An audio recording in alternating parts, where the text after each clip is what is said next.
Amin'ny fofeny fifaliana ndraiky avana no irosoka ao anatin'ny tokantranonao amin'ity anio mahafinaritra ity. Ny mpanomponao Pasteur Njiva Rakotosaondray no miaraka aminao eto ao anatina fizarana hafatra fohifohy zay antenaiko tanteraka fa hitondra indray aim-panahy anao.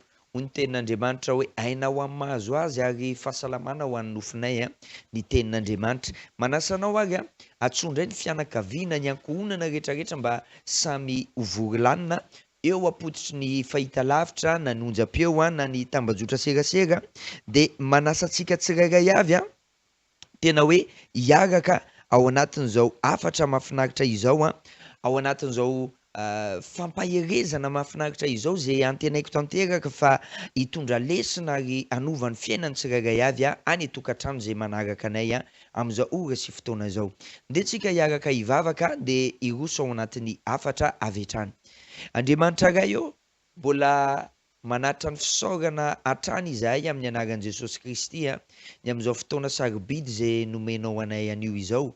Misaotra izay Andriamanitra fa zay ny toy izao dia noho ny fahasoavanao, zay ny toy izao dia noho ny famindram-ponao, zay ny toy izao dia noho ny fitiavanao zay tena fitiavana tsy azo ampitahana ny fitiavanay olombelona. Andriamanitra fitiavanao dia tsy voafetra, fitiavanao dia mihoatra ny fitiavan'izao tontolo izao. Andriamanitra anio izay dia mino fa handray fanafahana, handray fiovampiainana indray amin'ny alalan'ny hafatra zay ampitondrainao amin'ny mpanomponao. Anio ary aoka hetro ny nofo atakatra ny saina irahitra ny fanahy. Amin'ny anaran'i Jesosy, amen. Ety am-piandohana galasianabavy dia misaotra an'Andriamanitra ny amin'izao fotoana sarobidy zay andraisanao ny hafatra izao. Mba manana fahasoavana antsika mba afaka mitory amin'ny fahitalavitra sy amin'ny onjam-peo ary amin'ny tambajotra serasera dia isaorana tanteraka Andriamanitra fa tsy noho ny fahaizanay na ny fahatsaranay fa noho ny fahasoavan'Andriamanitra. Mamelà ihany koa ianareo te hisaotra ny ray aman-dreny ara-panahy zay tsy mitsahatra manohana, mampahery, mitondra mbavaka ary mamotra anay mamotra tso-drano amin'ity iraka zay nampandreketana anay ity. Galasianabavy manomakomana indray isika ny fitaombavaka zay hotontosaina ny alarobia izao. Fitaombavaka zay hitondrantsika ny loha hevitra hoe vavaka sy fanafahana, vavaka sy fanafahana. Galasianabavy nampahafantarin'ny tompo anay ary zavatra tsikaritra nandritra n'izay fotoana maromaro vitsivitsy ny toeranay teto Tomasina izay dia misy karazana fanahy zay tena mamatotra ny Tomasina manokana.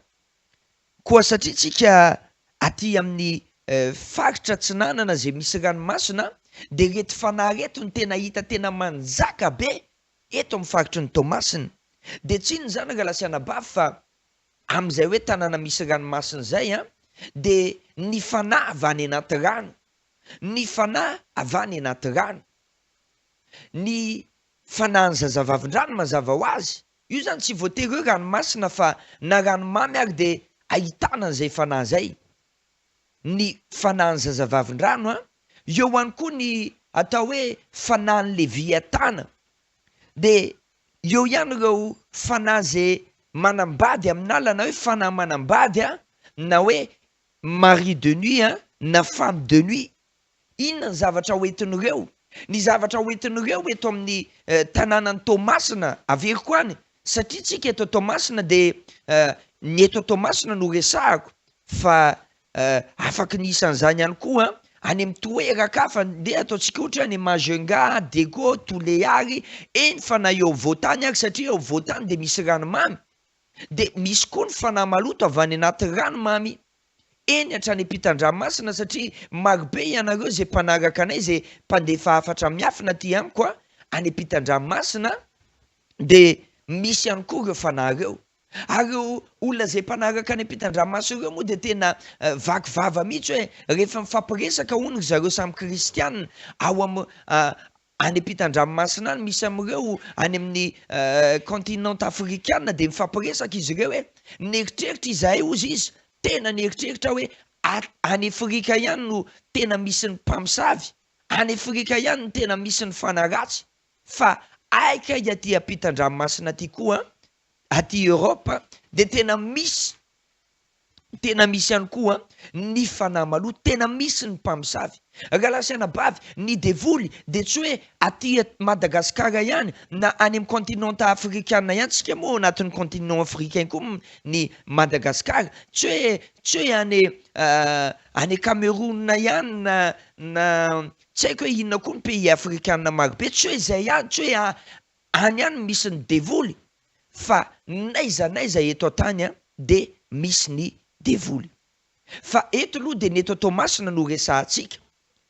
Ny vokatra hoentin'ireo fanahy avy any anaty rano ireo araka ny efa nambarako anao teo hoe ny zazavavin-drano, ny leviatana, ny fanahy manambady, ireo de source na antony mahatonga zany hoe ny fanahy mifantrana. Avy amin'ireo fanahy avy any anaty rano ireo mahatonga ny fanahy mifantrana.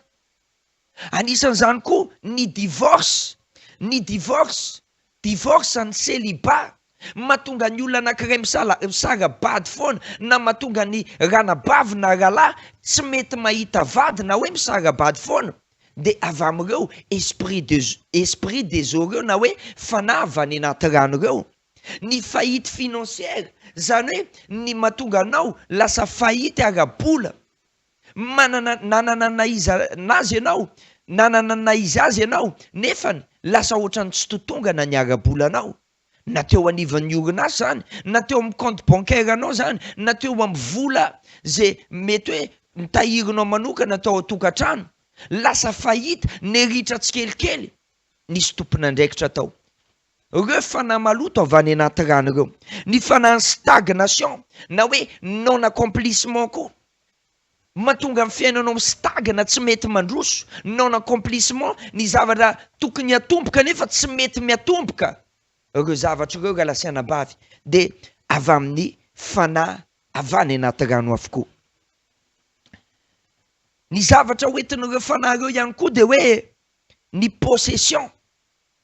Raha ohatra hoe olona tena tsy mivavaka, mbola tsy nandray an Jesosy Kristy, mbola tsy nibebaka ary mbola tsy vita vavaka sy fanafana, de manana zo ny favalo hiposede azy, zany hoe hitoetra ao anatin'ny vatan'le olona anankiray.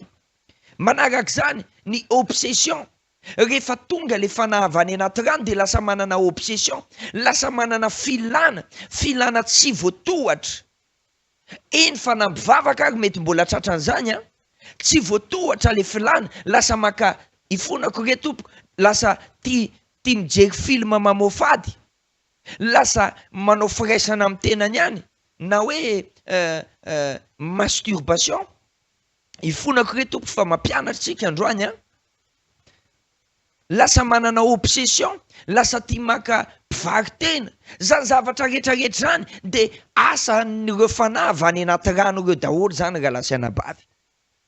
Oppression des maris, femme esprit des eaux, inona le oppression, famoretana, fampahoriana, ireo zavatra ireo de hoentin'ireo fanahy maloto avy any anaty ranomasina daholo. Zany hoe mahatonga ny fahantrana, mahatonga ny fahantrana, mahatonga ny divorce, mahatonga anao mbola célibataire, mahatonga anao miaina faillite financière, mahatonga ny fiainanao mistagna na hoe mijanona eo foana, mahatonga ny non accomplissement, misy zavatra tokony ho tanteraka amin'ny fiainanao de tsy mety tanteraka. Esprit des eaux, fanahy maloto, fanahy manambady avy any anaty rano. Ny leviatana moa, ny asan'ny leviatana de mahatonga ny olona kamo mivavaka, mahatonga ny olona kamo, ary eto Tomasina eto de tena misy an'izay fanahy ny-akamoana zay. Tadidio fa fanahy ny-akamoana nefa de égale fanahy fahantrana. Rehefa kamo ny olona anankiray de mahantra izy. Ny olona kamo any dinioane, fa ny olona kamo any tsy tafavoaka amin'ny fiainana. Fa ny olona miramirandava, mazoto miasa, mazoto manao mazoto tena hoe mitsempoka zay vao mahita ny ankoaniny, reny olona reny ny tafavoaka. Nanao fampianarana tany amin'ny tambajotra serasera tany hoe tiako ny asako. Ho anao zay nahita an'izay de mba jereo zay, tiako ny asako. Fa ho an'ny olona hoe tena tia ny asany de mazoto izy. dia hoy amantsy anao hoe tany amin'ilay fampianarana hoe io asanao io dia tsy tokony hoe hikovorena ny dépensanao fotsiny fa io asanao io amin'ny alalan'io asanao io tokony hatsangan-javatra, tokony hitatra, tokony hisy fihitarana na financièrement na amin'ny lafinina na amin'ny lafinina tokony hitatra ny arakasanao. Fa zao noho ireo fanahy maloto avy any anaty rano na ranomamy na ranomasina dia ireo no mitondra an'ireo zavatra rehetrarehetra ireo, mitondra fampahoriana, miposede izy ireo, mitondra obsession, lasa obsede le olona anankiray. Tsy ianao mety efa te hiala amin'ilay fijerena horonan-tsary mamofady, te hiala ianao amin'io Facebook io, tady io, fa io Facebook io koa dia fitaovana lehibe ampiasain'ny devoly hanokafana ny filan'ny olona anankiray. Zany zavatra zany mahatonga faharavana eo amin'ny fiainana zany, mahatonga faharavana. Iza no afaka ny hanafaka anao amin'izany faharavana zany? No ny afaka hanafaka anao eo amin'izany faharavana zany dia le Andriamanitra afaka mibaiko n'izao tontolo zao. Fantatrao ve fa Andriamanitra afaka mibaiko ny ranomasina, afaka mibaiko ny rivotra, afaka mibaiko ny masoandro, afaka mibaiko ny situation rehetrarehetra. Ain'Andriamanitra mibaiko an'izany. Tantara tsotra dia tsotra no entiko ampianarana anao hoe ohatry ny ahoana sy tahaka ny ahoana ny ataonao mba ho afaka amin'izany famatorany fanahy avy any anaty rano zany. Mateo 7:7 hatramin'ny 7:20. Ary no niondrana tany Antsampikely izy dia nanaraka azy ny mpianana. Ary indro nisy tafio-drivotra mafy tonga tany ranomasina, ka dia efa nila ho voasafotry ny alon-drano ny Sampikely fa izy natory. Ary nanantiny izy ireo dia namoazy ka nanao hoe tompoko, vonjeo fa maty izahay. Ary hoy izy taminy, nahoana no sary tahotra ianareo kely finoana? Dia nitsangana izy ka noteneny mafy ny rivotra sy ny ranomasina dia tonga tony tsara ny andro. Ary talanjona ny olona ka nanao hoe lehilahy manao ahoana re io hoe fa ny rivotra sy ny ranomasina aza dia manaiky azy. No baikony Jesosy ary no teneny mafy ilay problème na le tafio-drivotra dia inona? Ny mpianatra tsy efa niantso fahafatesana hoe mpampianatra vonjeo efa maty zay, efa niantso fahafatesana ne mpianatra e. Fa zao nanafika teo ary ny fanahy fahafatesana rehefa nitsangana le mahay manao ny zavatra rehetrarehetra dia afaka tamin'ny fanahy fahafatesana, afaka tamin'ny problème, nitsahatra ny problème na ny tafiotra sy ny rivodoza sy ny onjan-dranomasina. Dia zao ny savany lanitra, ny lamany zavatra rehetrarehetra. Zany Jesosy zany no ho antsointsika ny alarobia zao. Ampitsahatra ny tafiotra eo amin'ny fiainanao, ampitsahatra ny oppression, ny possession, ny zavatra rehetrarehetra zay namatitra ny fiainanao. Ampitsahatra n'izany rehetrarehetra zany. Amin'ny alarobia zao dia anao hetsika ara-panamahery vaikitsika sy anao. Tena hoe hiantso mafy ny anaran'i Jesosy. Androkan'ireo fanahy maloto ireo. Ho hitanao fa le Andriamanitra mahay mampitsahatra ny problème na ny tafiotra sy ny ranomasina, ampitsahatra ny problème eo amin'ny fiainanao. Manasa anao ny tenako, manasa anao izahay. Fotoana tsy hanavahana na izy io, tsy hanavahana na ara-piangonana, tsy hanavahana fiaviana, tsy hanavahana lokom-bolokoditra satria Andriamanitra tsy mba manavakavaka. Raha tsy hitanao le toerana dia efa misoratra eo amin'ny fahitalavitra anao io any fa ny toerana dia ao Antanambaosainky, Tranomanga, Antanambaosainky ao ambadiky ny EPP Beryl Rose. Raha mpiainy onjam-peo kosa ianao dia azonao atao miantso ny 038 30 101 04 038 30 101 04. Maro ny zavatra nitanisako taminao teo. Nitanisaiko anao teo ny tanisa zavatra maro zay oentin'ny fanahy avy any anaty rano. Ireo zavatra oentin'ny fanahy avy any anaty rano ireo ho tapaka ireo. Tsy vitany hoe tapaka fotsiny fa ho levo ny afon'ny fanahy masina ireo dia miongotra tanteraka amin'ny fiainanao ireo dia tsy manan-kery amin'ny fiainanao intsony.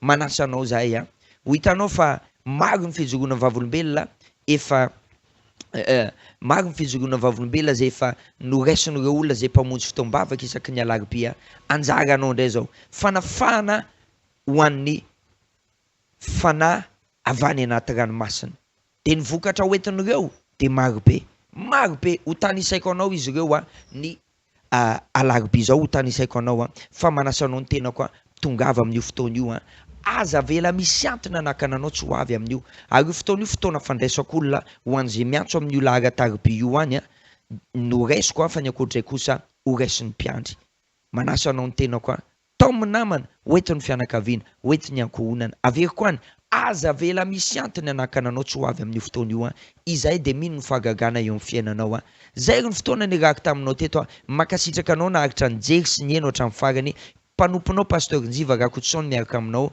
manome fotoana anao ny tenako ho amin'ny manaraka indray tahin'Andriamanitra daholo tompo